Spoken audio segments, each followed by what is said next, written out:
എല്ലാവർക്കും നമസ്കാരം. അപ്പോൾ നമ്മൾ ഇന്ന് പറയാൻ പോകുന്നത് എന്താണ് കൃഷി. കൃഷി എന്ന് പറഞ്ഞു കഴിഞ്ഞാൽ എന്താണ്? നമ്മുടെ ആവശ്യത്തിനുള്ള സാധനങ്ങൾ നമ്മൾ കൃഷി ചെയ്ത് ഉത്പാദിപ്പിച്ച് അത് കൊടുത്ത് നമ്മുടെ ജീവിതം നടന്നു പോകാനുള്ള ഒരു അതെ അതെ കൃഷി. കൃഷി എന്ന് പറഞ്ഞു കഴിഞ്ഞാൽ ഇംഗ്ലീഷിൽ നമ്മൾ എന്താ പറയുന്നത്? അഗ്രികൾച്ചർ. അഗ്രികൾച്ചർ. അന്നത്തെ അഗ്രി മാറ്റിക്കഴിഞ്ഞാൽ നമുക്ക് കിട്ടുന്ന എന്താണ്? കൾച്ചർ. അതെ, കൃഷി ഒരു സംസ്കാരമാണ്. കൾച്ചർ എന്ന് വെച്ചാൽ സംസ്കാരമാണ്, ആഹാര സമ്പാദന ഉപാധിയാണ്. അതോടൊപ്പം തന്നെ ബുദ്ധിയുടെ പരിണാമ വികാസ പ്രക്രിയയാണ്, പഞ്ചമഹായജ്ഞവുമാണ്. പഞ്ചമഹായജ്ഞം എന്ന് വെച്ച് കഴിഞ്ഞാൽ എന്താ? പഞ്ചഭൂതങ്ങളെ എല്ലാം ആവാഹിച്ചുകൊണ്ട് ചെയ്യുന്ന ഒരു പ്രവൃത്തിയാണ്. ഏതൊക്കെയാണ്? ആകാശം, അഗ്നി, ഭൂമി, വായു, ജലം. 5 എണ്ണം. ഈ 5 ഭൂതങ്ങളെയും ആവാഹിച്ച് ചെയ്യുന്ന ഒരു പ്രവൃത്തിയാണ് കൃഷി. അപ്പൊ കൃഷി ചെയ്യുമ്പോൾ നമ്മൾ ഈ ചെയ്യുന്ന കൃഷിയുടെ ആ ആചാര്യനാണ് കൃഷിക്കാരൻ. മനസ്സിലായോ? അപ്പം ഈ ഒരു യജ്ഞമാണ്. യജ്ഞത്തിൻ്റെ അകത്ത് ശരിക്കും നമ്മൾ എപ്പോഴും അതിനകത്തെ ലാഭനഷ്ടങ്ങളെല്ലാം കൃത്യമായിട്ട് നോക്കിയല്ല ചെയ്യുന്നത്. നമ്മൾ പ്രകൃതിയോടുകൂടി ചേർന്ന് നമ്മുടെ ആനന്ദത്തോടു കൂടി വേണം നമ്മൾ കൃഷി ചെയ്യാൻ. അതായത് നമ്മൾ മണ്ണിനെ സ്നേഹിച്ചുകൊണ്ട് വേണം ചെയ്യാൻ. ആരോഗ്യമുള്ള മണ്ണ്, അതിൽ ആരോഗ്യത്തോടെ വളരുന്ന സസ്യം, അതിലെ പോഷകമൂല്യമുള്ള ഭക്ഷണം, അതിലൂടെ മാത്രമേ മനുഷ്യന്റെ ആരോഗ്യം സംരക്ഷിക്കാനാവുള്ളൂ. അപ്പോൾ ആരോഗ്യമുള്ള മണ്ണ് അതെങ്ങനെ ഉണ്ടാക്കണം? നമുക്കറിയാം, ഇന്ന് നമ്മുടെ പ്രകൃതിയെ മുഴുവൻ, നമ്മളുടെ എല്ലാ, ഞാൻ നേരത്തെ പറഞ്ഞ പഞ്ചമഹാഭൂതങ്ങൾ അതെല്ലാം നശിച്ചിട്ട് വെള്ളം മുഴുവൻ പൊല്യൂട്ടഡ് ആയി, ഇല്ലേ? പലതരത്തിലുള്ള കീടനാശിനികളും രാസവളങ്ങളും അതുപോലെ എല്ലാം കൊണ്ടിട്ടുണ്ട്. നമ്മുടെ ഭൂമി മുഴുവനും ശരിക്കും പറഞ്ഞാൽ നിങ്ങൾ പലപ്പോഴും ഒരു രാസവളം ഉപയോഗിക്കുമ്പോൾ, ഫോർ എക്സാമ്പിൾ നമ്മളൊരു 10-10-10 എന്നുള്ളൊരു രാസവളം നമ്മൾ മണ്ണിലേക്ക് ഇടുന്നു. അതിനകത്ത് 10% മാത്രമേ നമുക്ക് ഉപയോഗപ്രദമുള്ള സാധനമുള്ളൂ. ബാക്കി 90% ആ 10% ആ പ്രോഡക്റ്റിനെ അതായത് അലുക്കാതിരിക്കാനോ അതല്ലെങ്കിൽ മറ്റേ കോമ്പൗണ്ട് ആവാതിരിക്കാനോ എല്ലാം അതിൻ്റെ കൂടെ ചേർക്കുന്ന വേസ്റ്റാണ്. ഈ വേസ്റ്റ് മുഴുവൻ നമ്മുടെ മണ്ണിൽ എന്തായിരിക്കും? നമ്മുടെ മണ്ണിൽ വേസ്റ്റായിട്ട് തന്നെ ഒരിക്കലും അത് പോകില്ല, അത് മണ്ണിൽ തന്നെ കാണും. പക്ഷെ ഇതിനെല്ലാം പരിഹാരമായിട്ടാണ് നമ്മൾ എന്ത് ചെയ്യുന്നത്? ഒരു ജൈവ കൃഷിയിലേക്ക് മടങ്ങുന്നത്. എന്താണ് ജൈവ കൃഷി? ജൈവ കൃഷി എന്ന് പറഞ്ഞു കഴിഞ്ഞാൽ അതിന്റെ ഡെഫിനിഷൻ പറയുവാണെങ്കിൽ ജീവനെ ആധാരമാക്കി ജീവന്റെ നിയമങ്ങൾ പാലിച്ച്, അതായത് ജൈവ കൃഷിക്ക് ഒരു ശാസ്ത്രമുണ്ട്. ഇക്കോളജി എന്ന ഒരു ശാസ്ത്രത്തെ കയ്യിലെടുത്തുകൊണ്ടുള്ള കൃഷിയാണ് നമ്മുടെ ജൈവ കൃഷി. അപ്പോൾ എല്ലാവരുടെയും വിചാരം കുറച്ച് പച്ചിലയോ ചാണകമോ അല്ലോ ചാരമോ വല്ലതും കൊടുത്ത് മാത്രം ചെയ്യുന്ന കൃഷിയാണ് ജൈവ കൃഷി, ഇല്ലേ? അങ്ങനെയല്ലേ പലരും ധരിച്ചിരിക്കുന്നത്. എന്നാൽ അങ്ങനെയല്ല. ജൈവ കൃഷിക്ക് ഒരു ശാസ്ത്രമുണ്ട്. മണ്ണിന്റെ pH ബാലൻസ് ചെയ്ത് മണ്ണിലേക്ക് വേണ്ട എല്ലാ കാർബണും, ചെടികൾക്ക് വേണ്ട എല്ലാ മൂലകങ്ങളും, ഏതാണ്ട് 17 മൂലകങ്ങൾ വേണം. അതെല്ലാം ജൈവ രീതിയിൽ കൊടുത്തുകൊണ്ട് വേണം കൃഷി ചെയ്യാനായിട്ട്. അതാണ് ശരിക്കും പലരും വിചാരിച്ചുകൊണ്ടിരിക്കുന്നത് ആ പച്ചിലയും അല്ലെങ്കിൽ ചാണകവും കുറച്ച് അത് നമ്മൾ പാരമ്പര്യ കൃഷി എന്നാണ്. അത് ശരിക്കും പരമ്പരാഗതമായി ചെയ്തുകൊണ്ടിരുന്ന ഒരു കൃഷിയാണ്. പക്ഷെ ജൈവ കൃഷി എന്ന് പറഞ്ഞാൽ അതല്ല. അതിനൊരു ശാസ്ത്രമുണ്ട്, അതിന് കറക്റ്റായുള്ള മെത്തേഡ് ഉണ്ട്. നമുക്ക് കൊടുക്കുന്ന എല്ലാ എല്ലാം നമുക്ക്, അതായത് ജൈവ രീതിയിൽ എല്ലാം കൊടുക്കണം. ചെടികൾക്ക് വേണ്ട ശരിക്കും ഒരു ചെടിക്ക് ഏതാണ്ട് ഒരു 17 മൂലകങ്ങളാണ്. അതായത് പ്രാഥമിക മൂലകങ്ങൾ, ദ്വിതീയ മൂലകങ്ങൾ, പിന്നെ സൂക്ഷ്മ മൂലകങ്ങൾ, അങ്ങനെ 3 തിരിച്ചിട്ടുണ്ട്. പ്രാഥമിക മൂലകങ്ങൾ നിങ്ങൾക്ക് എല്ലാവർക്കും അറിയാമായിരിക്കും, അല്ലേ? ഏതാണ്? നിങ്ങളെല്ലാം കടകളിൽ നിന്ന് നമ്മൾ കെമിക്കലായിട്ട് പറഞ്ഞ് മേടിക്കണം. എന്തൊക്കെയാണ്? NPK, അല്ലേ? Nitrogen, phosphorus, potassium. ഇതാണ് പ്രാഥമിക മൂലകങ്ങൾ. ഏറ്റവും കൂടുതൽ ചെടിക്ക് വേണ്ടതാണ് ഈ പ്രാഥമിക. അടുത്തത് ദ്വിതീയ മൂലകങ്ങൾ. ദ്വിതീയ മൂലകങ്ങൾ എന്ന് പറഞ്ഞു കഴിഞ്ഞാൽ പ്രാഥമിക മൂലകങ്ങൾ അത്ര തന്നെ വേണ്ട, എന്നാലും ചെടികൾക്ക് വളരെ ആവശ്യമുള്ളത് തന്നെയാണ്. അതാണ് ഏതാണ്ട് കാൽഷ്യം, മഗ്നീഷ്യം, അതോടൊപ്പം തന്നെ സൾഫർ. പിന്നെ സൂക്ഷ്മ മൂലകങ്ങൾ. സൂക്ഷ്മ മൂലകങ്ങൾ എന്ന് പറഞ്ഞാൽ വളരെ കുറച്ച് മതി. ഈ ഉപ്പിന്റെ കാര്യം പറഞ്ഞാൽ വളരെ കുറച്ച് മതി. പക്ഷെ അതില്ലെങ്കിൽ വളരെ പ്രശ്നമാണ്. ഫോർ എക്സാമ്പിൾ ഇപ്പോൾ ബോറോണിന്റെ ഡെഫിഷ്യൻസി നമ്മുടെ മണ്ണിൽ ധാരാളം കാണുന്നുണ്ട്. എന്താ അതിന്റെ ലക്ഷണങ്ങൾ എന്നറിയാമോ? അതായത് ഇപ്പം തേങ്ങയാണെങ്കിൽ പേടായിരിക്കും, അല്ലെങ്കിൽ ഇപ്പം വെജിറ്റബിൾസ് ഒക്കെ ആണെങ്കിൽ ഡിഫോമിറ്റി, അതായത് അതിന് ഷേപ്പ് ഇല്ലാതെ അത് ഉണ്ടാവില്ല. പിന്നെ ചെടികൾ വിണ്ട് കീറുന്നുണ്ടാവും, പിന്നെ ഇപ്പം ഓലകളൊക്കെ ഒടിഞ്ഞു തോന്നിക്കുന്നു. അതെല്ലാം ശരിക്കും പറഞ്ഞാൽ ബോറോൺ എന്ന ഒരു വളരെ ചെറിയ ഒരു മൂലകത്തിന്റെ ഡെഫിഷ്യൻസി. അപ്പം ചെടികൾക്ക് വേണ്ടി എല്ലാ മൂലകങ്ങളും ഏത് രീതിയിൽ നമ്മൾ കൊടുക്കണം? ജൈവ രീതിയിൽ കൊടുക്കണം. അതിനു വേണ്ടിയാണ്, അതാണ് കറക്റ്റായിട്ട് നമ്മൾ യൂണിവേഴ്സിറ്റിയിൽ പഠിച്ചിറങ്ങിയതാണ്. ഞാൻ MG യൂണിവേഴ്സിറ്റിയിലും മണ്ണുത്തി കാർഷിക സർവകലാശാലയിലും പഠിച്ചിറങ്ങി. അവിടെയൊക്കെ നമുക്ക് കൃത്യമായ ഒരു കാര്യം പറഞ്ഞു തന്നാണ് നമ്മളെ ജൈവ കൃഷിയിലേക്ക് വിടുന്നത്. ഇപ്പൊ ജൈവ കൃഷിയിലാണേലും പാരമ്പര്യ കൃഷിയിലാണേലും രാസവള കൃഷിയിലാണേലും ഏറ്റവും ആദ്യം നമ്മൾ മണ്ണിന് എന്താ ചെയ്യുന്നത്? ഒരു കൃഷിയിലേക്ക് ഇറങ്ങുമ്പോൾ ഫസ്റ്റ് എന്താ ചെയ്യുന്നത്? നിങ്ങളൊക്കെ വിളച്ചു മറിക്കുന്നതല്ല, നമ്മൾ ഇട്ട് കൊടുക്കുന്നത് ആദ്യമേ നമ്മൾ എന്താ പറയുന്നത്? കുമ്മായായിരിക്കും നിങ്ങൾ ഇടുന്നത് അല്ലേ? നിങ്ങൾ എല്ലാവരും എന്താ ഇടുന്നത്? കുമ്മായം. കുമ്മായം എന്ന് പറഞ്ഞു കഴിഞ്ഞാൽ നിങ്ങൾ എന്തിനാ ഇടുന്നത്? മണ്ണിന്റെ പുളിപ്പ് മാറ്റാനെന്ന് പറയും. അതല്ലെങ്കിൽ അസിഡിസിറ്റി, അതായത് മണ്ണിന്റെ അസിഡിറ്റി മാറ്റി അതിനെ സ്റ്റെബിലൈസ് ചെയ്യാൻ, 7-ലാക്കാനുണ്ട്. അതായത് ശരിക്കും പറഞ്ഞു കഴിഞ്ഞാൽ pH എന്ന് പറഞ്ഞു കഴിഞ്ഞാൽ പൊട്ടൻഷ്യൽ ഓഫ് ഹൈഡ്രജൻ, അത് ഒരു സ്കെയിലാണ്. 0 മുതൽ 14 വരെയാണ്.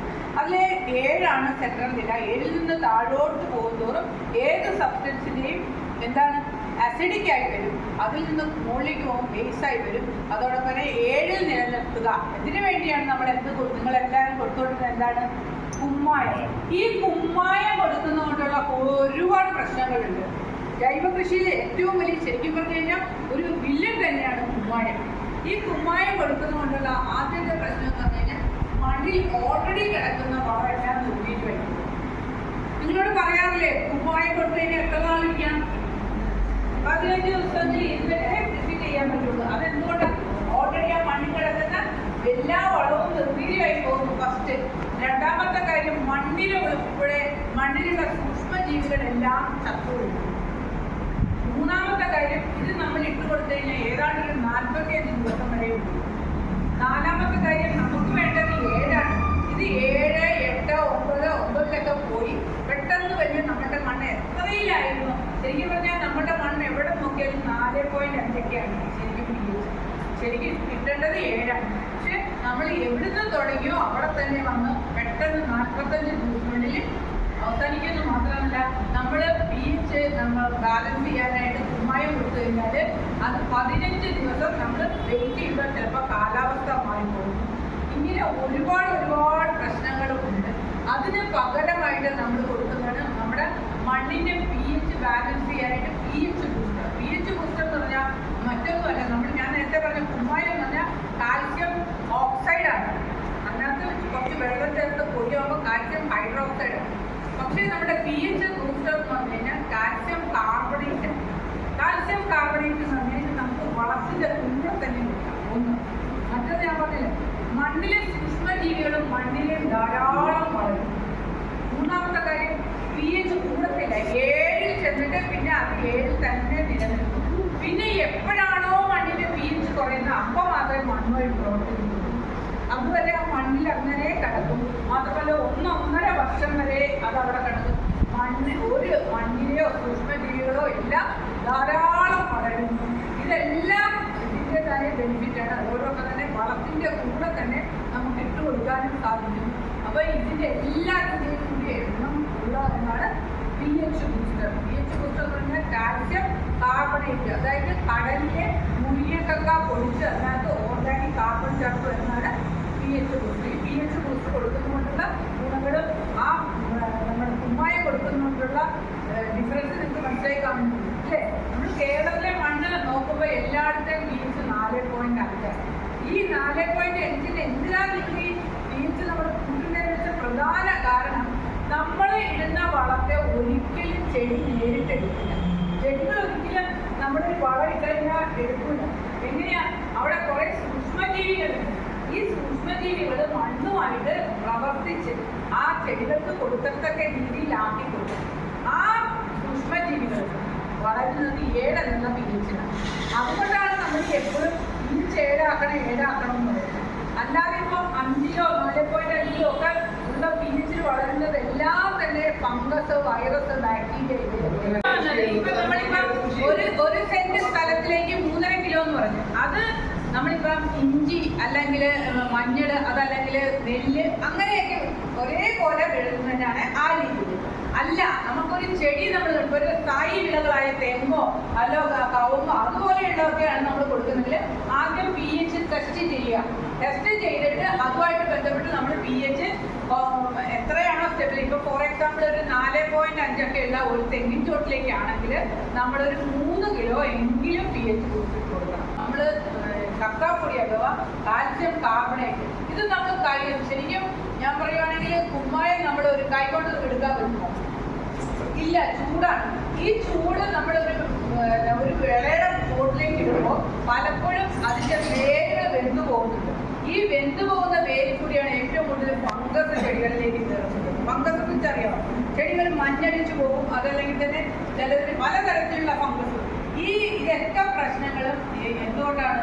ഈ കുമ്മായം ഫസ്റ്റ് യൂണിവേഴ്സിറ്റിയിൽ ആദ്യം പഠിപ്പിക്കുന്നതാണ് നമുക്ക് ജൈവ കൃഷിയുടെ ഫസ്റ്റ് സ്റ്റെപ്പാണ് നമ്മൾ pH ബാലൻസ് ചെയ്യുക. pH ബാലൻസ് ചെയ്യാൻ കുമ്മായം ഉപയോഗിക്കാൻ പാടില്ല, കുമ്മായം ഉപയോഗിച്ചുകൊണ്ടുള്ള കൃഷി മണ്ണിനെ ഉൾപ്പെടെ മുഴുവൻ സൂക്ഷ്മജീവികളോടെ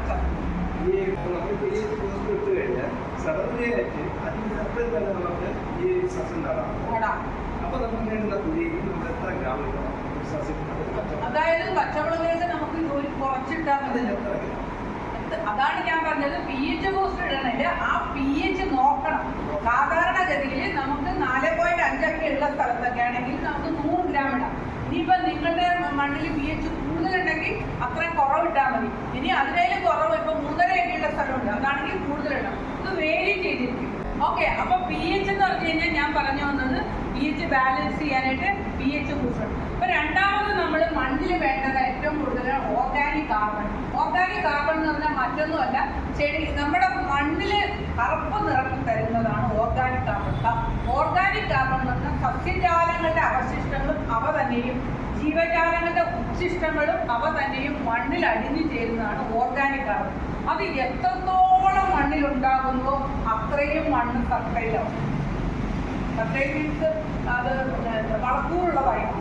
മനസ്സിലായോ? അതായത് എന്തൊക്കെയാണ് എന്താ പറയുക, സസ്യജാലങ്ങളുടെ അവശിഷ്ടങ്ങളും അവ തന്നെ ജീവജാലങ്ങളുടെ ഉച്ഛിഷ്ടങ്ങളും അവ തന്നെ മണ്ണിൽ അടിഞ്ഞു ചേരുന്നു. മുഴുവനും ഓർഗാനിക്കാണ്.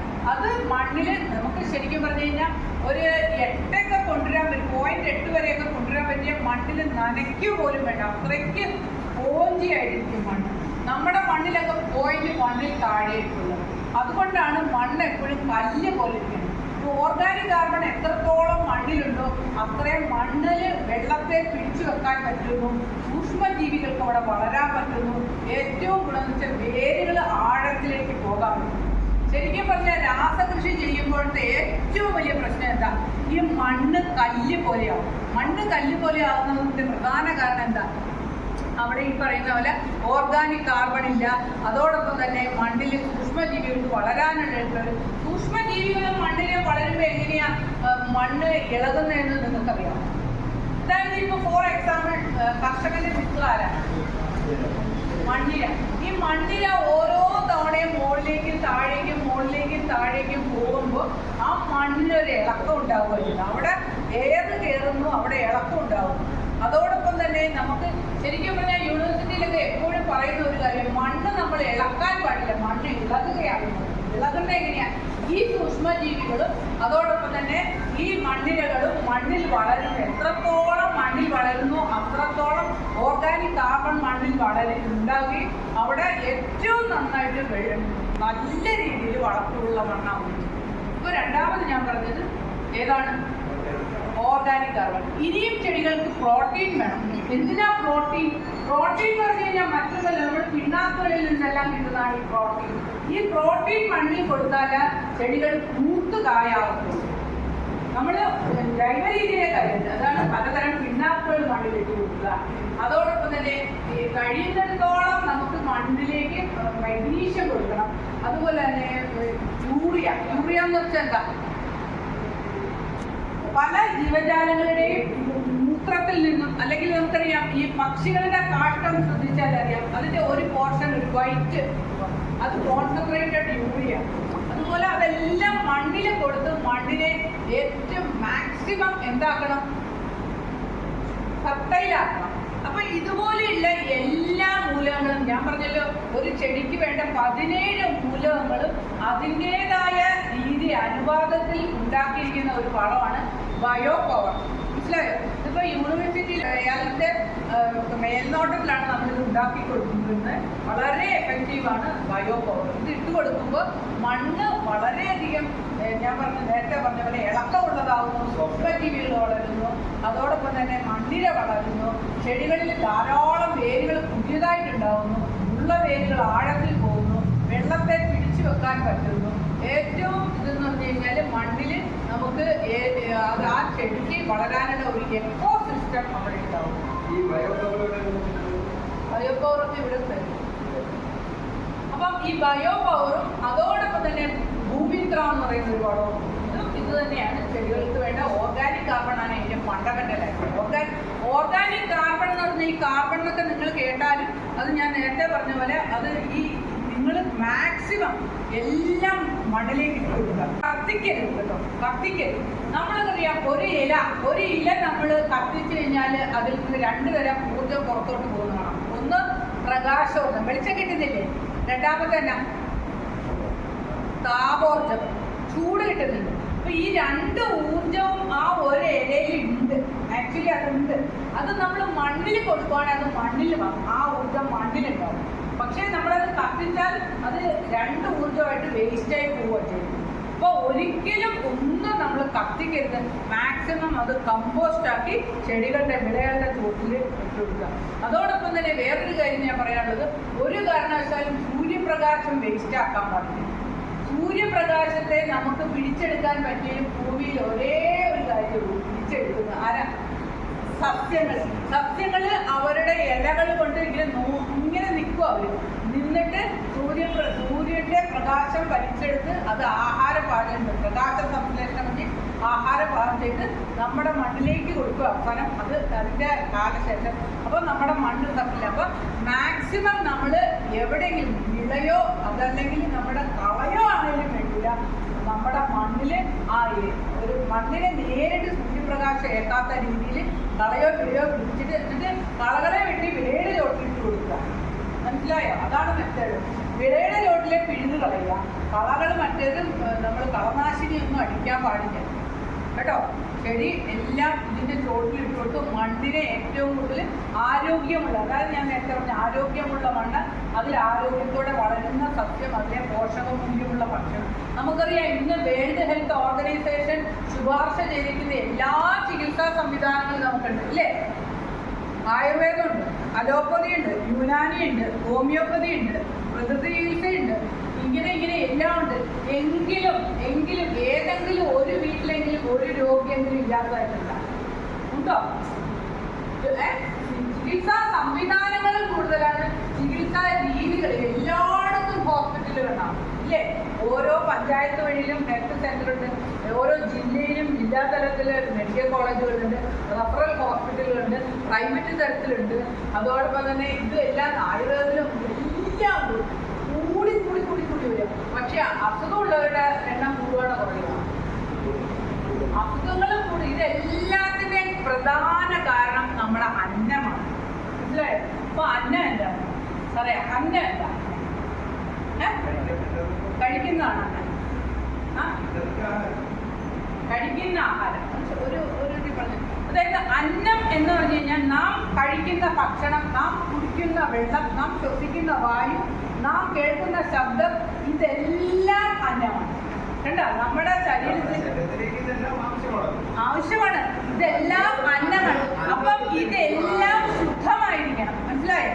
അതായത് ശരിക്കും പറഞ്ഞാൽ അന്നമയ കോശം, മനോമയ കോശം, മനോമയ കോശം, വിജ്ഞാനമയ കോശം, വിജ്ഞാനമയ കോശം, തേജോമയ കോശം, തേജോമയ കോശം, ആനന്ദമയ കോശം എന്ന് പറയാം. അതായത് നമ്മുടെ അന്നം നന്നായാൽ തന്നെ നമുക്ക് നമ്മുടെ വിജ്ഞാനം ഉണ്ടാകും, നമുക്ക് തേജസ് ഉണ്ടാകും, അതോടൊപ്പം തന്നെ നമ്മൾ ആനന്ദത്തിലേക്ക് പോകും. അപ്പോൾ ശരിക്കും പറഞ്ഞു കഴിഞ്ഞാൽ ശരിയായിട്ടുള്ള രീതിയിലുള്ള അന്നം കിട്ടാത്തത് കൊണ്ടാണ് പലരും കുറുക്കുവഴി തേടുന്നത്. അപ്പൊ ശരിയായുള്ള നല്ല രീതിയിലുള്ള അന്നം കൊടുത്താൽ തന്നെ നമ്മളുടെ മനുഷ്യന്റെ ആരോഗ്യവും ആനന്ദവും ഉണ്ടാവും. അതത്രേ പറഞ്ഞു. അപ്പൊ ഞാനിപ്പോ പറഞ്ഞു വന്നത് നമ്മുടെ രണ്ടാമത്തെ പ്രോഡക്റ്റുകളുടെ ബയോ പവർ ഇനി പലപ്പോഴും നിങ്ങൾ ശ്രദ്ധിച്ചിട്ടുണ്ടാവും പല ചെടികൾക്കും മഞ്ഞ നിറം അല്ലേ? ചെടികൾ മഞ്ഞളിച്ച് വരും. അത് എന്തുകൊണ്ടാണ്? പ്രധാനമായിട്ടും ഒരു മൂലകത്തിന്റെ ഡെഫിഷ്യൻസിയാണ്. അതാണ് മാഗ്നീഷ്യം. അല്ലേ? മാഗ്നീഷ്യത്തിന്റെ ഡെഫിഷ്യൻസി കൊണ്ട് ഇലകൾ മഞ്ഞളിച്ച് വരും. അപ്പോൾ നമുക്ക് മാഗ്നീഷ്യം കൊടുക്കാനായിട്ട് നമുക്ക് പ്രോഡക്റ്റ് ഉണ്ട്. കാൽഷ്യം മാഗ്നീഷ്യം കാർബണേറ്റ് എന്ന് പറഞ്ഞു കഴിഞ്ഞാൽ നമുക്ക് ഒന്നുണ്ട്. അതാണ് ബയോഗ്രീൻ. അപ്പൊ ഏത് മഞ്ഞളിക്കുന്ന ചെടികളിലും നമുക്ക് ഇട്ട് കൊടുക്കാൻ പറ്റിയ ഒരു ബെസ്റ്റ് പ്രോഡക്റ്റാണ് ബയോഗ്രീൻ. Magnesium product ബയോഗ്രീൻ.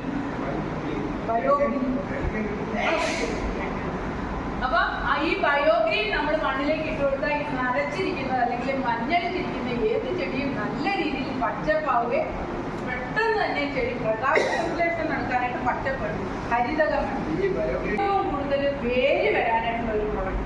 അതായത് ഹ്യൂമിറ്റി.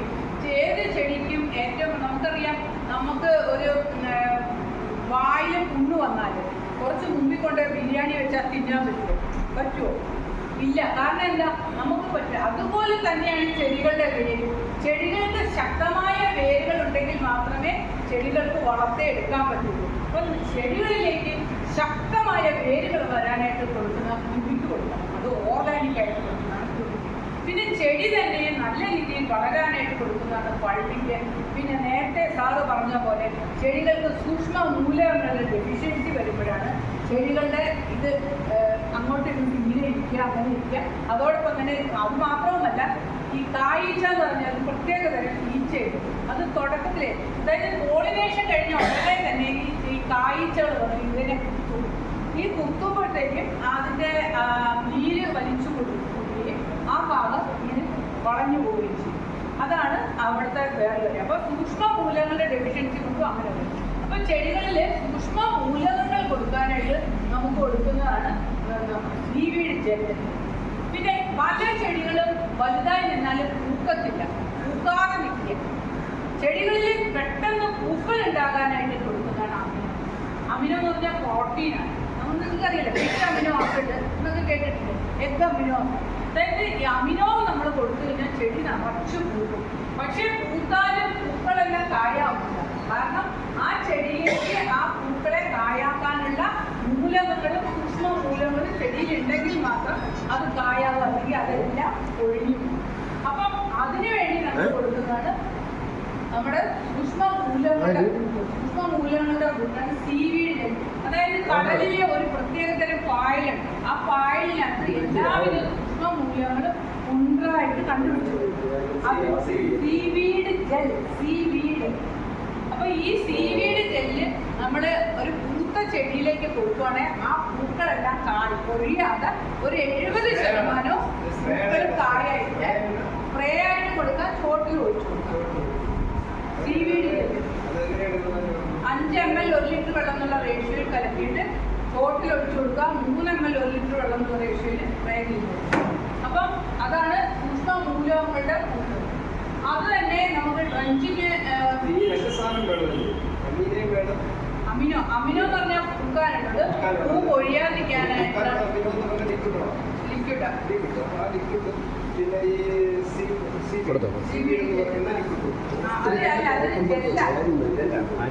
അപ്പൊ സീവീഡ് ജെല്ല് ലിക്വിഡ് ഉണ്ട്, സീസൈനാണ്.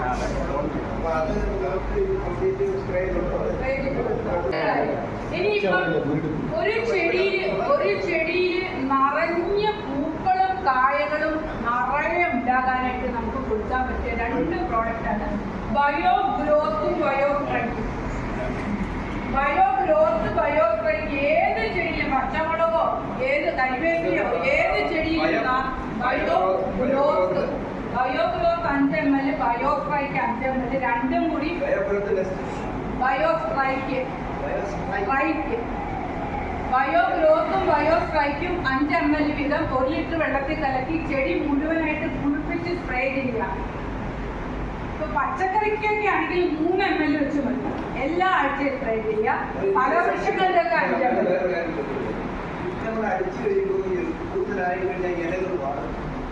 അതാ ഞാൻ പറഞ്ഞത്, പച്ചക്കറികൾക്ക് 3 ml മതി. വരും ഓസ്മോസിസ് എന്ന് പറഞ്ഞ ഒരു പ്രോസസ്സ് നടക്കും.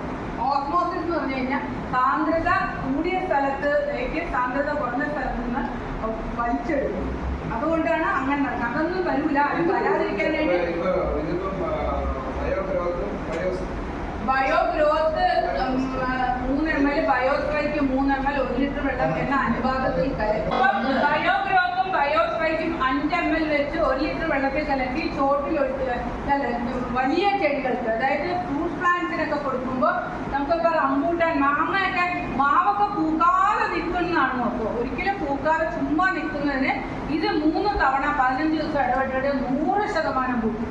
റംബൂട്ടാന്, അവക്കാഡോ, അതുപോലെ ഏത് ചെടിയിലും പൂക്കാതെ നിറഞ്ഞ് പൂക്കാനും പൂക്കളെ കായാക്കാനും കൊടുക്കാൻ പറ്റുന്നതാണ് ബയോ ഗ്രോത്തും ബയോ സ്ട്രൈക്കും.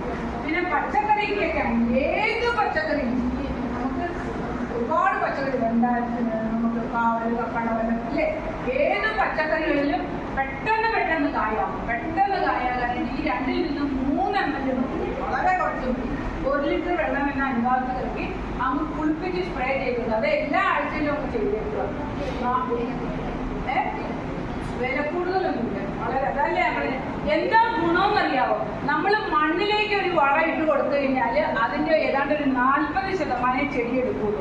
പക്ഷെ ഇങ്ങനെ കൊടുക്കുന്നത് 95% ചെടി, കാരണം വേസ്റ്റ് ആവുന്നില്ല. മണ്ണിൽ കൊടുക്കുമ്പോൾ 2 ആഴ്ചയിൽ പിടിക്കും. പക്ഷേ ഇങ്ങനെ കൊടുക്കുമ്പോൾ എത്ര 45 മണിക്കൂറിൽ തന്നെ ചെടിക്ക് അത് വലിച്ചെടുക്കും. അതിൻ്റെ പെട്ടെന്ന് തന്നെ ആയിരിക്കും കിട്ടാനായിട്ട്. അപ്പോൾ ബയോ ഗ്രോത്തും ബയോ സ്ട്രൈക്കും ചെടികളിലെ ഏത് ചെടിയിലും പൂക്കാനും അല്ല വളർച്ചാ സമയമാണ് പെട്ടെന്ന് വളർച്ച ഉണ്ടാകാനും പറ്റും. ഇനിയിപ്പോൾ നമുക്കറിയാം ചെടികളിൽ നിങ്ങൾ പറഞ്ഞ പോലെ പുഴുശല്യം, ഇല്ലേ? അതായത് 3 തരം പുഴുക്കളാണ് പ്രധാനമായിട്ടുള്ളത്. ഒന്ന് സക്കിംഗ് പെസ്റ്റ് എന്ന് പറയും. സക്കിംഗ് പെസ്റ്റ് എന്ന് പറഞ്ഞു കഴിഞ്ഞാൽ നീരുറ്റി പിടിക്കുന്ന തരം. അതുങ്ങൾ എവിടെയെങ്കിലും ഇരുന്നിട്ട് നീരൂറ്റി ചെടിയെ ഉണക്കി കളയും, മനസ്സിലായോ? രണ്ടാമത്തെ തരം ഇലകളെല്ലാം തിന്നുന്ന തരം. ഇല തിന്നുന്ന പുഴുക്കൾ, ഇങ്ങനെ പോകുന്ന പച്ച പുഴുക്കളൊക്കെ ഉണ്ട്, ഇല്ലേ? അത് രണ്ടാമത്തെ തരം. ഇനി മൂന്നാമത്തെ തരം ഏതാ? വേരുകളെ നശിപ്പിക്കുന്ന വേര്. അതെല്ലാം ഇല്ല. അത് സക്കിംഗ് പെസ്റ്റുകളാണ്, പക്ഷികളാണ്. പണ്ട് പോലത്തെ അത് നീരൂറ്റി കഴിക്കും. അത് ഹരിതകം മുഴുവൻ തിന്നിട്ടുണ്ട്. അതായത് ചിത്രകീടങ്ങള്, വെള്ള പൂപ്പല് പോലെ, അത് വെള്ളീച്ചകളാണ് അതിൻ്റെ അടിയിലുള്ള. അതാ ഞാൻ പറഞ്ഞ അങ്ങനത്തെ എല്ലാത്തരം കീടങ്ങൾ തന്നെ പലതുണ്ട്. അതാ ഞാൻ പറഞ്ഞില്ലേ, നീരൂറ്റി കുടിക്കുന്ന ഒരു വർഗ്ഗം, അതുങ്ങൾ നീരൂറ്റി കുടിക്കുന്നത് മാത്രമേ ഉള്ളൂ. അത് ചെടിയെ ഈ വെള്ളീച്ചകളൊക്കെ നീരൂറ്റി കുടിക്കുന്ന അടിയിലിരുന്ന് വെച്ച് നീരൂറ്റിയിട്ട് അതിൻ്റെ വെള്ളം മുഴുവൻ പോകുമ്പോൾ ചെടി ഉണങ്ങി പോകും. ഇത് കടിച്ച് തിന്നുന്നത്. അതുപോലെ വേരിൽ കൂടി പലതരം വണ്ടുകളുണ്ട്. ഈ വണ്ടുകളുടെ എല്ലാം പ്യൂപ്പ, ലാർവ, മുട്ടയെല്ലാം മണ്ണിലാണ് വളരുന്നത്. ശരിക്കും പറഞ്ഞാൽ ഇലമുറിയൻ വണ്ടുകൾ നിങ്ങൾക്കറിയാമോ? അതായത് മാവിൻ്റെ ഇല, തളിരില വരുമ്പോഴേ തന്നെ മുറിച്ചിടും. ആ മുറിച്ചിടുമ്പോൾ ആ മുറിച്ച അതിൻ്റെ അകത്ത് ഇത് മുട്ടയിട്ടിട്ടാണ് താഴ്ന്നിട്ടിടുന്നത്. അപ്പോൾ ആ മണ്ണിൽ അതിൻ്റെ മുട്ട പ്യൂപ്പ, ലാർവയാവുകയും വീണ്ടും വളർന്ന് അത് പോവുകയും ചെയ്യും. അപ്പം അതെല്ലാം പോകാനായിട്ട് നമുക്ക് ഒരൊറ്റ പ്രോഡക്റ്റ് ഉണ്ട്. അതിൻ്റെ പേരാണ് ബയോ ഗാർഡ്. മനസ്സിലായ? ബയോ ഗാർഡ് കൊടുത്തു കഴിഞ്ഞാൽ എല്ലാ തരം കീടങ്ങളും മാത്രമല്ല സുരക്ഷിതമാണ്. നമ്മൾ ബയോ ഗാർഡ് കൊടുത്തിട്ട് ഉടനെ വേണമെങ്കിലും നമുക്ക് അതെടുത്ത് കഴിക്കാം. ഒട്ടും അതിനകത്ത് ജൈവമാണ് ശരിക്കുള്ള. അതായത് നമ്മളിത് കൊടുക്കുമ്പോൾ ചെടികളിലെ ചെടികളുടെ ആ ജീവികളുടെ ആമാശയത്തിന് അസുഖം വരികയും തീറ്റ എടുക്കാൻ പറ്റാതെ അത് ചത്തുപോകുകയും വരും. അപ്പൊ എല്ലാ പ്രശ്നങ്ങൾക്കും പരിഹാരമാണ്. അപ്പൊ ഏതൊക്കെയാണ് ഞാൻ പറഞ്ഞത്? നീരൂറ്റി കുടിക്കുന്ന ജീവികള്, കടിച്ചു തിന്നുന്ന ജീവികൾ, മണ്ണിൽ കൂടി വളരുന്ന പ്യൂപ്പലാവുകളുടെ എല്ലാത്തിനും ഒരൊറ്റ സാധനം കൊടുത്താൽ മതി. അതാണ് bio guard. Bio guard 15 ml, bio strike 5 ml കൂടി സ്പ്രേ ചെയ്ത് കൊടുക്കാം. ഒരു കൃഷിയിലെ വെല്ലുവിളിയായിട്ട് വരുന്നുണ്ട് അതല്ല. മെയിൻ വെല്ലുവിളികൾ ഏതാ?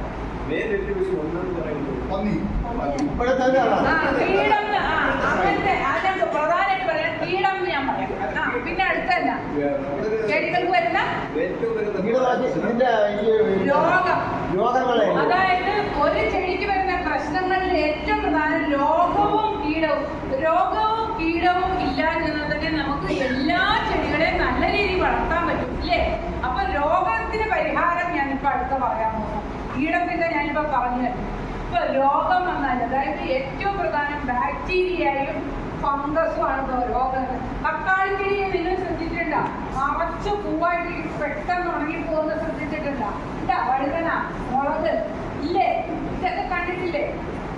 അതുപോലെ തന്നെ നിങ്ങൾക്ക് കവുങ്ങ് നട്ടു കഴിഞ്ഞാൽ എന്താ പ്രശ്നം? കവുങ്ങിന്റെ കൂമ്പ് ചെയ്യല്, മഹാളി രോഗം അല്ലേ?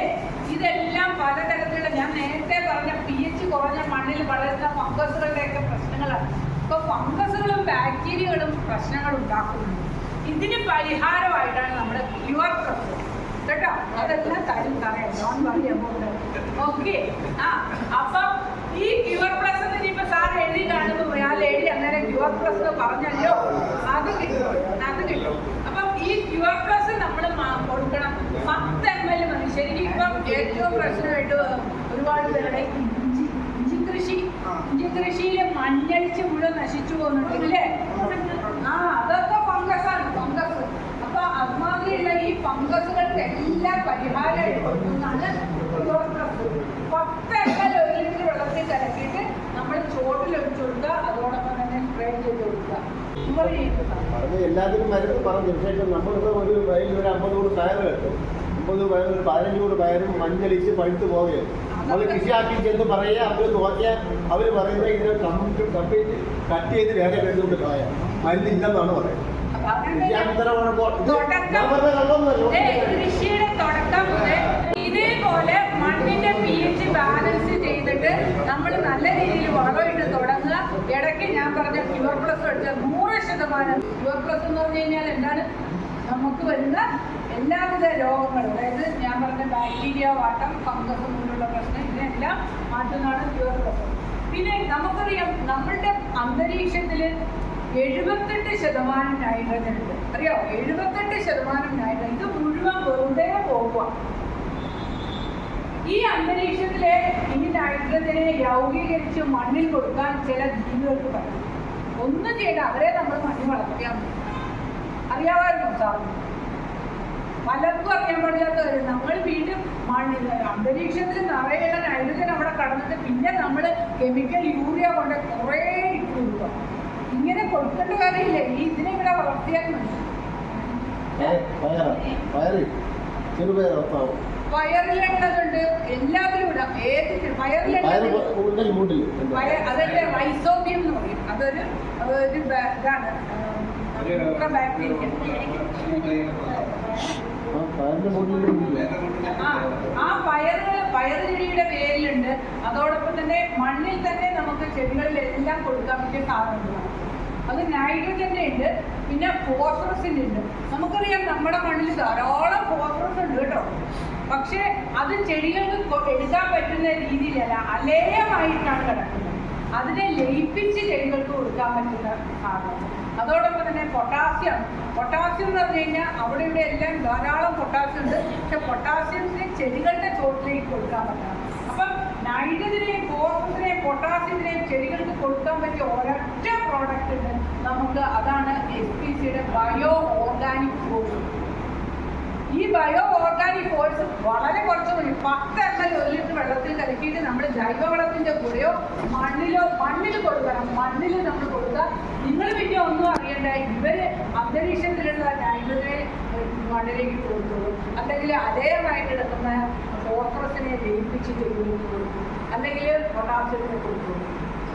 ഇതെല്ലാം ജൈവരീതി, അതായത് ശരിക്കും പറഞ്ഞു കഴിഞ്ഞാൽ ജീവാണുക്കളാണ്. ജൈവ കൃഷിയുടെ ഒരു പാർട്ടാണ് ജീവാണുക്കൾ. ഈ ജീവാണുക്കളെ നമ്മൾ ഡെവലപ്പ് ചെയ്ത് നമ്മുടെ മണ്ണിലേക്ക് വളർത്തി കൊടുത്താൽ പിന്നെ എക്കോ ഫ്രണ്ട്ലി നമ്മൾ ഒന്നും ചെയ്യേണ്ട കാര്യം പോലില്ല. നമ്മൾ പിന്നെ ഇതുങ്ങളൊക്കെ വളരാനുള്ള ഒരു സാഹചര്യം ഉണ്ടാക്കി കൊടുക്കാം. സാഹചര്യം എന്ന് പറഞ്ഞാൽ മറ്റൊന്നുമല്ല, നിങ്ങൾ കെമിക്കലായിട്ടുള്ള ഫംഗിസൈഡുകൾ ഉപയോഗിക്കാൻ പാടില്ല. ഫംഗിസൈഡ് അതോടൊപ്പം തന്നെ മണ്ണിൽ കുറച്ച് ഞാൻ പറഞ്ഞത് ജൈവാംശം മണ്ണിൽ വേണം, ഒരു നനവ് വേണം. ഇതോടൊപ്പം തന്നെ ഇതെല്ലാം കൊടുത്ത് നമ്മൾ ഈ കൊടുക്കണമെല്ല അവിടെ വളർന്നു പോകും. അവിടെ നല്ലോണം മണ്ണിനെ എല്ലാം വളമാക്കി നമുക്ക് വേറെ ഒന്നും കൊടുക്കാതെ തന്നെ ചെടി നല്ല രീതിയിൽ വളരും. മാത്രവുമല്ല, നിങ്ങൾക്കറിയാമോ, ഒരു കെമിക്കൽ ഉപയോഗിച്ച ഒരു ഫ്രൂട്ടും നമ്മൾ ഓർഗാനിക്കായിട്ട്, അതായത് ജൈവത്തിൽ വളർന്ന തിന്നാൽ തന്നെ ടേസ്റ്റ് വ്യത്യാസമുണ്ട്. രുചിയിലുണ്ട്, നിറത്തിലുണ്ട്, ഗുണത്തിലുണ്ട്, എല്ലാം നല്ല വ്യത്യാസമുണ്ട്. മനസ്സിലായോ? ഇപ്പം ഞാൻ പറയുകയാണെങ്കിൽ ഒരു സാലഡ് കുക്കുമ്പർ, അത് ജൈവ രീതിയിൽ വളർത്തിയ ഒരു സാലഡ് കുക്കുമ്പർ നോക്കുകയാണെങ്കിൽ അതിൻ്റെ pH 7 ആയിരിക്കും. എന്നാൽ രാസവളം ഉപയോഗിച്ച് സാലഡ് കുക്കുമ്പർ ഉണ്ടാക്കി അതിനെ നോക്കുമ്പോൾ നമുക്ക് 5.5. അതായത് എല്ലാ കാര്യത്തിലും അതിൻ്റെ വ്യത്യാസമുണ്ട്. മാത്രവുമല്ല, ഇപ്പം വലിയ എത്ര പ്രായമുള്ള ആൾക്കാണെങ്കിലും ഏത് കുഞ്ഞുകുട്ടികൾക്കാണെങ്കിലും ഇത് ഉപയോഗിക്കാം, യാതൊരു ദൂഷ്യഫലവും ഇല്ല. മനസ്സിലായോ? ഇത് ഉപയോഗിക്കുന്നതുകൊണ്ട് നമുക്ക് ഒരു അസുഖം വരുന്നില്ലെന്ന് മാത്രമല്ല നമ്മുടെ ഹെൽത്തും നന്നാക്കുള്ളൂ. കാരണം നമ്മുടെ ആരോഗ്യത്തിന് വേണ്ടി നമ്മൾ വ്യായാമം, ഇതെല്ലാം ഞാൻ നേരത്തെ പറഞ്ഞ ബയോഗ്രോത്ത്, ബയോസ്ട്രൈക്കൊക്കെ പലതരം ഹെർബൻസിൽ നിന്ന് എക്സ്ട്രാക്ട് ചെയ്ത് കൊടുക്കുന്ന സാധനമാണ്. അതുകൊണ്ട് തന്നെ നമുക്കത് ഒരു പേടിക്കേണ്ട, അത് കൊടുത്ത ഉടൻ തന്നെയാണെങ്കിലും നമുക്ക് ഇത് ഉപയോഗിക്കാം.